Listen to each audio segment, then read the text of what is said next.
আমাদের সবার প্রাণাধিক প্রিয় আল্লাহর হাবিব মুহাম্মদ মুস্তাফা সাল্লাল্লাহু আলাইহি সাল্লাম জীবনের শেষ মুহূর্তে যখন তিনি মসজিদে নববীর পাশে থাকা তার হুজরা মা আয়েশা রাদিয়াল্লাহু তাআলা আনহার বাসা, সেখান থেকে মিম্বর পর্যন্ত যে মাত্র কয়েক মিটারের দূরত্ব, মদিনা যারা গিয়েছে নিশ্চয় লক্ষ্য করেছেন যে তার কবর এবং তার মিম্বর এর মধ্যে খুব সামান্য একটু জায়গা, কয়েক মিটারের জায়গা।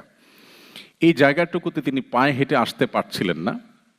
আর তখন নবী করিম সাল্লাল্লাহু আলাইহি সাল্লাম দুজন সাহাবীর কাঁধে ভর করে, একজন আলী আরেকজন অন্য সাহাবী, তাদের দুজনের কাঁধে ভর করে নবী সাল্লাল্লাহু আলাইহি সাল্লাম বেশ কষ্ট করে পা টানতে টানতে মাটির সাথে পা টেনে টেনে এসে তারপর তিনি নামাজ আদায় করেছেন। এরপরও তিনি নামাজ ছাড়েননি বা জামাত তরক করেননি।